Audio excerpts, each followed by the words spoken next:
Hello Aquarius Collective, Sun and Rising. Ako po si James. Kamusta po kayong lahat? And welcome po to James Tarot PH. Diretso na po tayo sa inyong monthly reading for May 2025. So Aquarius, ano ang mga plans, wishes, dreams, and goals mo this month na gustong gusto mong matupad this May? Gamitin niyo po ang aking comment section as your manifestation board. Isulat nyo po dyan yung mga plano niyo, mga wishes niyo, mga I wish, I claim, sana makuha ko to, ganyan. Sulat ma-acquire po ninyo yung frequency and energy ng inyong spirit guides para mas bumilis matupad ang inyong mga dasal at mga wishes. Okay po? So Aquarius, tulad po nakagawian, ay kunin nyo lang po yung maka-resonate kayo sa reading natin. And yung ibang impormasyon ay para po sa ibang Aquarius yun. So patalasin nyo po ang inyong intuition so that makuha nyo po yung akmang messages na kaloob po sa inyo na inyong mismong spirit guide sa ating reading for today. Thank you po again for the likes, for the shares, for the subscriptions, and for those who are not skipping the ads. Maraming salamat din po sa mga nagdo-donate sa ating channel. Thank you po for your generosity and kindness po dito po sa ating channel. Thank you po. So Aquarius, ano ang naghihintay sa iyo ngayong May 2025? Inhale and exhale. At the center of your reading, you have the Star card. Wow, wish. In the area of what you want, you have the Five of Cups. In the area of what you need, you have the Knight of Swords. In the area of what's affecting your current energy, meron kang Nine of Cups. Wow, kung lagi po kayo nanonood sa aking readings, alam nyo na nakapag lumabas si Nine of Cups, this is the right time for you to make a wish. Dahil si Nine of Cups po ay wish fulfillment card. So take a moment, mag-wish ka muna, close your eyes, pwede rin mong i-pause ang video, be concise, be specific sa mga bagay na gusto mong hilingin kasi Nine of Cups ay nandyan para pakinggan ang iyong spirit guides para matupad ang mga wishes mo. So go na, mag-wish ka na. So Nine of Cups ang nasa area of what's affecting your current energy. In the near future, you have the Six of Swords. Wow, going to calmer waters, going somewhere na talagang pinangarap mo. Congratulations. In the area of your challenge, you have the Devil card. Ooh, very interesting. In the area of your fortune, meron kang Page of Swords. Good information, contract, ganyan. Pag-usapan natin, napakaganda. In the area of your divine advice, meron kang Three of Cups. Beautiful. At ang yung outcome, Aquarius, ngayong buong buwan nito, you have the Strength card. Very good. Pag-usapan natin yan later. But first, at the bottom of your deck, you have the Page of Pentacles. This time around, ano daw yung mga bagay na kailangan mong pag-focusan? Mga importanteng bagay sa'yo. You have to really, parang timbangin mo daw mabuti kung ano yung mga bagay na nagmamatter at yung mga bagay na hindi. In order for you to really prioritize, yan ang iyong bottom reading. Ibig sabihin, ano daw ba yung mga dapat top priority mo this time, talagang importante sa'yo, talagang nagmamatter sa'yo, at yung talagang papakinabangan mo. Kasi baka mamaya nagkakaroon ka ng mga distractions or mga detours sa mga bagay o tao na hindi mahalaga sa'yo pero akala mo mahalaga sila. And may realize mo na sila yung pumipigil sa'yo para maabot yung mga pangarap mo. So now's the right time to open up your eyes and see what truly matters sa buhay mo and make that your top priority. Okay, Aquarius?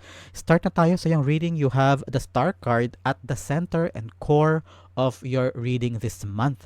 Ano yung mga pangarap mo this time, Aquarius? Ano yung mga bagay na gusto mong maabot? Gusto mong matupad? Makabili ng bahay? Makatapos ng pagpapagawa ng bahay? O kaya mapag-aral ang mga anak?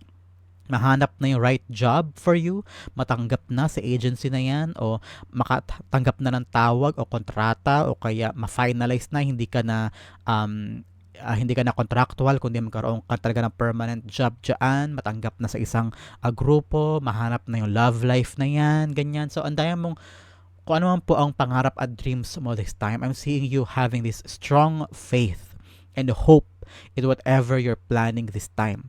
Kailangan daw ng focus in this area, seeing here with the Page of Pentacles. Kailangan daw talagang marubdob at saka laser focus attention para sa bagay na minimithi mo. What are the things that you're working on this time? Baka naman puro pangarap pero walang action, Aquarius. So, ibang bagay yon, ibang usapin yan. Pero kung ang pinapangarap ay sinasabayan ng pagkilos, yan, magandang recipe yan, magandang tandem yan. So, what are your dreams that you are focusing on and what are your actions towards it? Okay? The Star card is being clarified by the Page of Wands. This time daw, wag matakot wag ka daw magkaroon ng inhibitions o pagkakaalinlangan. Wag mo daw pagdudahan ang mga pangarap mo. I'm seeing here na kung ano yung dapat pag-aralan, ano yung dapat gawin na steps. Like I said kanina, ano yung mga aksyon na ginagawa mo sa pagtupad ng mga pangarap na ito o mga dreams na ito, mga goals na yan, ay huwag ka daw hihinto. Continue fighting for it and make that your top priority. Okay, Aquarius? In the area of what you want, you have the Five of Cups.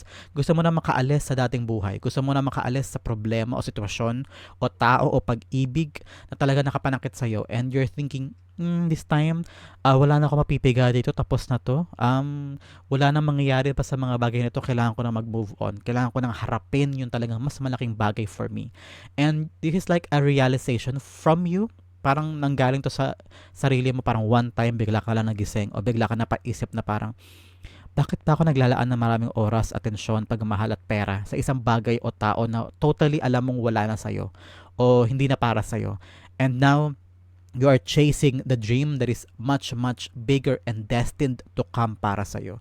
Merong bagay na mas malaki kesa dyan sa iniiwan mo na talagang nakatadhana para sa'yo. Doon daw dapat ikaw nagfo-focus, doon ka dapat daw nagalaan ng tamang pagmamahal, oras, atensyon, pera, pagod, ganyan. So, now you're trying to see what is right for me. Yan ang nakikita ko eh. And now you are ready. Ready ka na with the Five of Cups to chase yung talagang bagay na para sa'yo.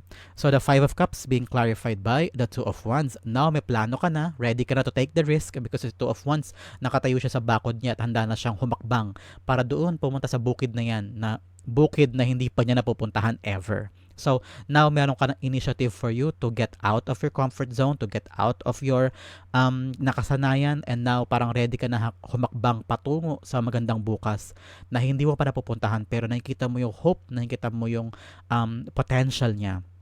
For others, I'm seeing here, handa ka na mag-abroad. Kung dati parang pinapangilagan mo yung pag-iisip na parang, ayoko umalis, may iwanan ko sila. Pero now, ready ka na to conquer or to live. If you're that kind of person na ngayon nagde-decide ka to travel, whether going from one city to the other o kaya totally sa labas ng bansa, now parang ready ka na. I'm hearing buo na yung decision mo, buo na yung loob mo to conquer new heights, to conquer new places and find your luck, swerte, buhay outside sa kinagisnan mo. So congratulations kasi may pagkilos, okay?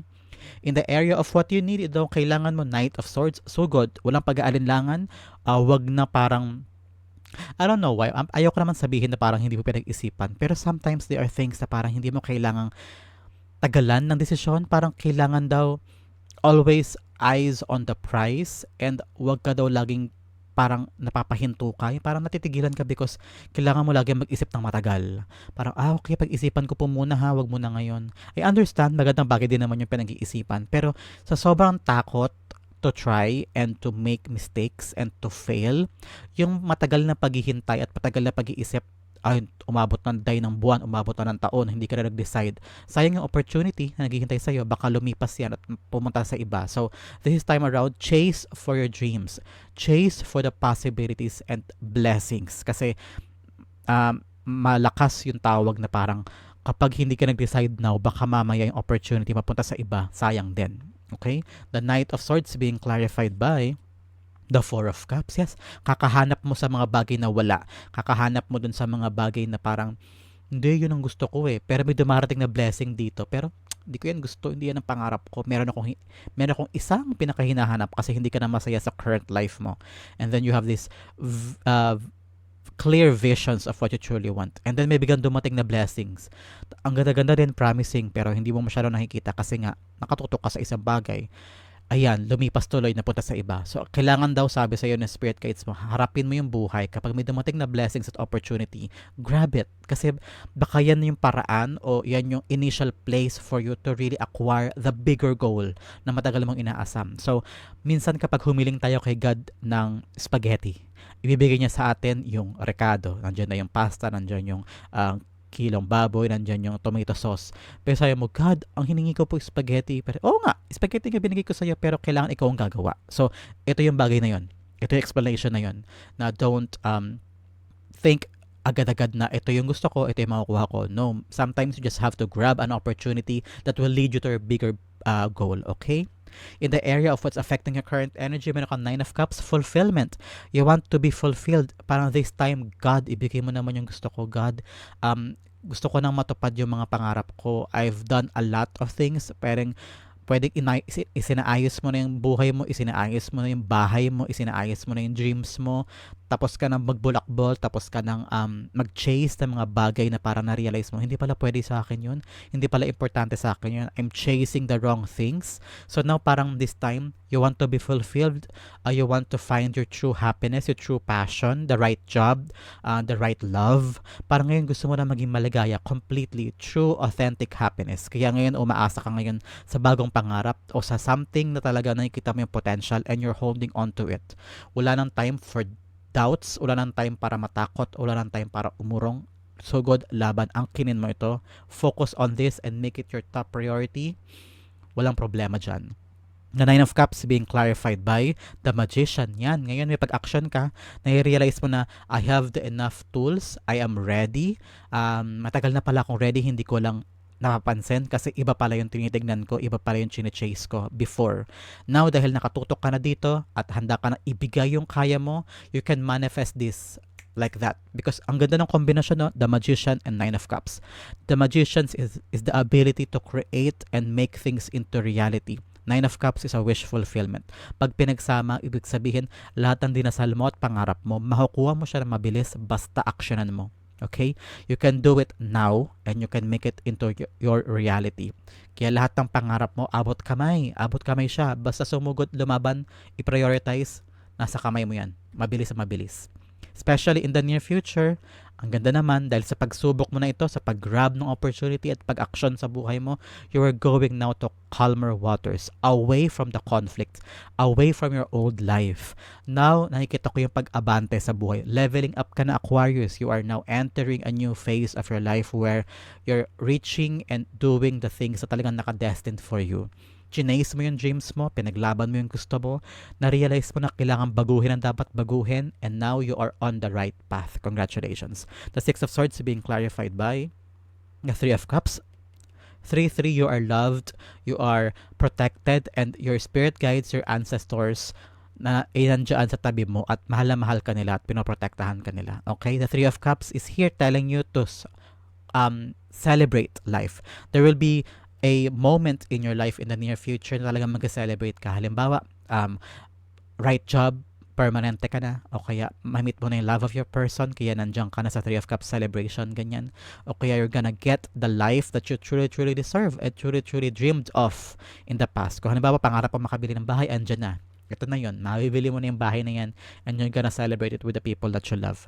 Your wishes ay darating this time and you will celebrate it. Congratulations. In the area of your challenge this month, Aquarius, ang ganda ng future mo, di ba? With the Six of Swords and celebration with the Three of Cups, moving to the calmer waters. Pero mangyayari yan kapag nalagpasan mo ang challenge na ito. The Devil card, meaning kailangan mo daw putulin ang ugnayan mo at connection mo sa mga taong toxic, sa mga taong pilit mong sinasama sa buhay mo pero ma-realize mo na mali pala sila at hindi sila tama for your life. Baka naman gimmick ka ng gimmick o binibigyan ka nila ng bisyo o kaya puro kayo bulakbol o kaya nagbibigay sila sa iyo ng false advice kaya lalong lumalayo ka sa dapat mong pag-focusan. O kaya pwede rin itong mindset mo o kaya habits mo. Baka naman puro ka tambay ng tambay o kaya hindi mo, puro ka games, online games o nagsusugal ka o nagbibisyo ka, tantanan mo na yan, please, para mas makapag-focus ka sa iyong goals. O kaya sa iba sa inyo, merong very controlling person, whether parents mo, kapatid mo, o lover mo na talagang pinapahirapan ka at kinokontrol ang buhay mo and you feel like you can't do the right thing or the right goal sa buhay mo because kinokontrol ka ng ibang tao o dinadown ka ng ibang tao. May mga tao, sitwasyon o opportunity sa paligid mo talagang toxic at pumipigil sa'yo. So now is the right time for you to really reassess your life. Sino dapat ang mga taong mananatili sa life mo moving forward at sino ang hindi? Ano yung mga habits mo na dapat mo nang tigilan at i-rearrange ang iyong buhay para makapag-focus ka at ma-attract mo yung right energy? At ano yung mga sitwasyon na parang this time, hindi ko ito kailangan bigyan ng energy at bigyan ng oras. Ito ang kailangan kong prioritize for me to attract the right energy and right frequency para makamit ko na yung mga pangarap ko. Okay? The devil cards being clarified by the Five of Pentacles. Yes, these toxic people, this toxic mindset, tong mga habits or mga ginagawa mo na talagang hindi dapat ang pumipigil sa'yo at nagpapabagal sa mga opportunity and blessings. Okay? Yan ang mga bagay na kailangan pagmuni-munihan ngayong buwan na ito, Aquarius. In the area of your fortune, ito ang maganda, Page of Swords. There will be an opportunity. May darating sa yung good news in the form of text, calls, email, may taong darating sa lalapit sa buhay mo and will give you the good news. Halimbawa, natanggap ka na acquire sa trabahong ito, especially in the area of fortune, tanggap ka na sa trabaho o kaya merong sideline ganyan o kaya merong tao nagrekomenda sa'yo na magaling ka daw dito, pwede bang ikaw naman ang gumawa ng ganito. So may mga advances and opportunity of blessings kapirahan this time that will give you and boost your life for the better. So kung may darating sa'yo this time na opportunity o trabaho o negosyo, tanggapin mo because that will give you a brand new start. May mga pagkakataon siguro may isip mo na, kaya ko na ba yan? Deserve ba ako nito? Sorry, hindi ko pa to alam gawin. Pero sinasabi sa'yo ng Page of Swords na kahit hindi ka pa expert sa isang bagay o hindi mo alam totally kung paano siya gagawin, tanggapin mo because you can learn as you go. Tingnan mo siya, tumutulay siya dun sa sword kahit hindi niya alam kung paano, kahit nahihirapan siya. Pero habang naglalakad siya, inaaral niya, nadadagdagan yung knowledge niya. Ibig sabihin na you can learn as you go. Sometimes you just have to accept and try, okay? I'm seeing here contracts being signed. Kung talagang may mga darating sa iyong kontrata ngayong buwan na ito, may tawag, may approval, may acceptance, may pagtanggap sa trabaho, basahin mabuti ang mga kontrata, okay, yung mga pipirmahan, para rin sa iyo yan. So make sure na kung meron ka hindi naiintindihan sa mga pinipirmahan, aralin mo mabuti, ask someone so that you can be enlightened sa mga bagay na gusto mong pirmahan this time. Okay, the Page of Swords being clarified by the King of Cups. This time, payapa ang buhay. You're on the right path, you're on the right trajectory of your life. May calmness sa buhay mo and you're on the position of power kung saan I'm seeing you gradually magagamay mo na yung bagay-bagay. Yes, you have to learn new things kasi papasok ka sa bagong endeavor, may new opportunity, pero parang kakayanin mo. I'm hearing that. Payapa ang puso mo walang gulo, walang struggle, and I'm seeing you enjoying this new phase of your life. Congratulations, Aquarius. In the area of your divine advice, ito naman ang payo sa iyo ni Spirit Guides mo. Sa pag-acquire nito, sa pagtanggap ng bagong buhay, sa pagsugod sa mga pangarap, sa pag-accept ng mga bagong opportunity, at sa pag-focus at pagbibigay ng priority sa mga bagay, trabaho, opportunity sa life mo. Paalala sa iyo ng Spirit Guides, mag-enjoy ka naman daw. Huwag laging work hard ha, always play hard din. Kung nagkatrabaho ka sa araw, sa hapon, pag nagyayaan mga friends, mag-video ka din, magkumain ka sa labas, sumayaw ka.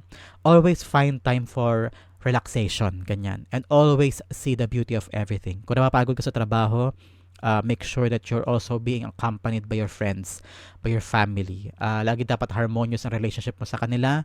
Huwag puro trabaho ha. I know, syempre may mga pangarap tayo, may mga bills tayong kailangan bayaran, kaya kayod tayo ng kayod. Pero at the same time, always find time to enjoy. Okay? Para hindi ka rin ma-burnout, hindi ka rin mapagod. Okay? The Three of Cups being clarified by the Judgment card. Yes, may realize mo na parang, nga no, kailangan ko rin mag-relax, kailangan ko rin magpahinga, kailangan ko rin mag-enjoy. Kasi kung hindi ka mag-enjoy, magpapagod ka rin dyan sa trabaho na yan. Iiwanan mo rin yan kapag hindi ka nag-enjoy. So, now is the right time for you to find your people, those people na talagang trusts you, supports you, your tribe, your support group, para pag papagod ka naman sa trabaho, anytime ka rin to mingle and enjoy their company. Mag-recharge ka dyan sa mga bagay na yan. Pag may nagaya, mag-party, pag may nagaya, kumain, pag may nagaya, mag-videoke, sumugod ka doon, gawin mo. Because there is one way for you to recharge, okay? Yung outcome na napakaganda, pag-usapan natin later. But first, let's have additional messages from the divine. Unang-unang angel number mo, you have number 5. Kung importante po sa inyo ang number na yan, this is a confirmation that this message is for you. Flexibility is your forte.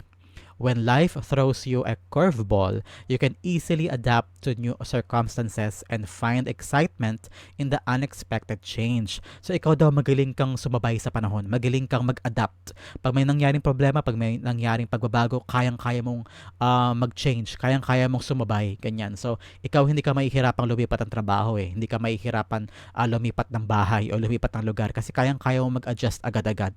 Parang eternal power mo yan, Aquarius eh. So, isa pang message, be brave and bold in your endeavors. Now is the right time to be brave. Now is the right time to be strong enough kasi kakayanin mo. I am adaptable. So, kayang-kaya mong sumabay at you can do this, okay? Ito ang area na kailangan mong pag-focusan buong buwan na ito, Aquarius. You have judgment, especially here.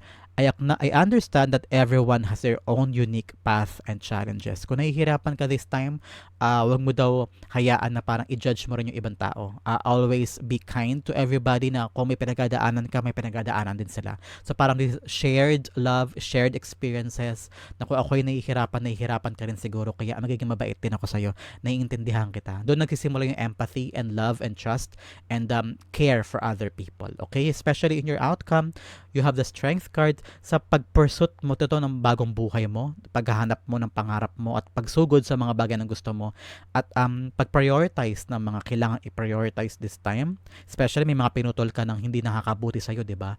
Have that strength to really tell yourself na yes, kailangan ko tong pagdaanan for the better good.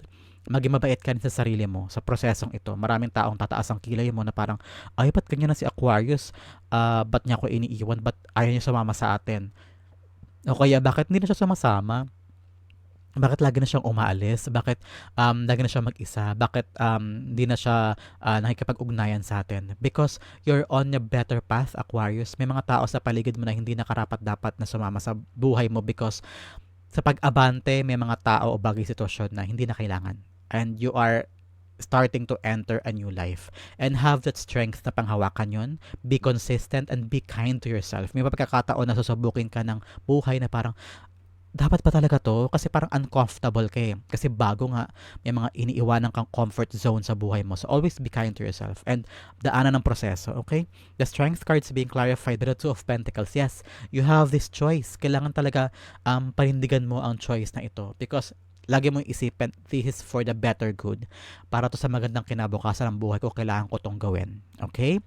Aquarius, that is your May 2025 reading. Sa po kayo nakarelate, sa po kayo nakaresonate, comment down below and I'll be reading your messages. Thank you again for watching. This has been James for James Tarot PH. God bless everybody.